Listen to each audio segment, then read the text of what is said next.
এ যেন ক্রাইম প্যাট্রোলের কোনো ক্রাইমের ঘটনা। ভারতের মহারাষ্ট্রে হৃদয় বিদারক এই ঘটনার খবর এসে পৌঁছেছে সীমান্ত পেরিয়ে।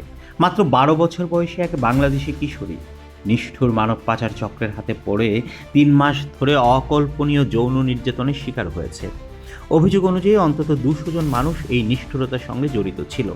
গত ২৬ জুলাই মহারাষ্ট্রের ভাসায়ের নাইগাঁও এলাকার গোপন তথ্যের ভিত্তিতে পরিচালিত বিশেষ অভিযানে শিশুটিকে উদ্ধার করে মীরা ভায়ান্দার ভাষায় ভিড়া পুলিশের মানব পাচার বিরোধী ইউনিট।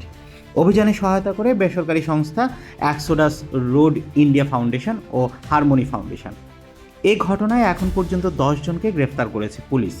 হারমোনি ফাউন্ডেশনের চেয়ারম্যান আব্রাহাম মাথাই জানান, উদ্ধারের পর জিজ্ঞাসাবাদে শিশুটি জানিয়েছে প্রথমে তাকে গুজরাটে নাদিয়াদ এলাকায় নিয়ে যাওয়া হয়। সেখানে এই ৩ মাসে প্রতিদিন ভয়াবহ নির্যাতন চলতে থাকে। মেয়েটি এখনও কৈশোরে পৌঁছায়নি, অথচ একদল নরপশু তার শৈশব কেড়ে নিয়ে স্বপ্ন ভেঙে দিয়ে জীবনকে অন্ধকারে ঠেলে দিয়েছে।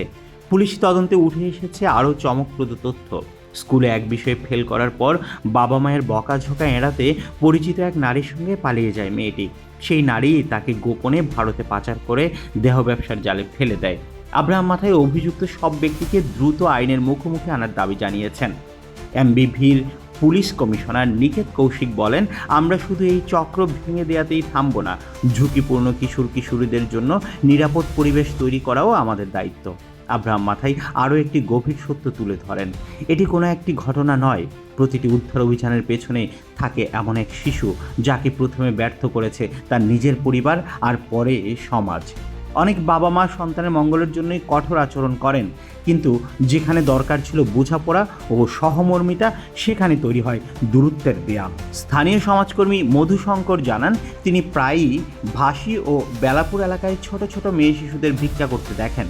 অনেকেই শৈশবেই গ্রাম থেকে অপহৃত হয়ে শহরে আনা হয়, পরে পতিতাবৃত্তির অন্ধকারে ঠেলে দেওয়া হয়। ভয়ঙ্কর বিষয় হলো, কখনো কখনো এই শিশুদের দ্রুত বয়সন্ধিতে পৌঁছানোর জন্য দেয়া হয় হরমোন ইঞ্জেকশন, যেন তারা কম বয়সেই দেহ ব্যবসায় ব্যবহারযোগ্য হয়ে ওঠে। এই ঘটনা শুধু এক শিশুর নয়, এটি আমাদের জন্য এক সতর্ক সংকেত যে মানব পাচার, শিশু নির্যাতন ও সামাজিক অবহেলা একসাথে মিলে কতটা ভয়াবহ ট্র্যাজেডি তৈরি করতে পারে। প্রশ্ন হলো, আমরা কি সময় থাকতেই এই অমানবিকতার বিরুদ্ধে দাঁড়াতে পারবো, নাকি আরেকটি শৈশব হারিয়ে যাবে অন্ধকারের গহ্বরে?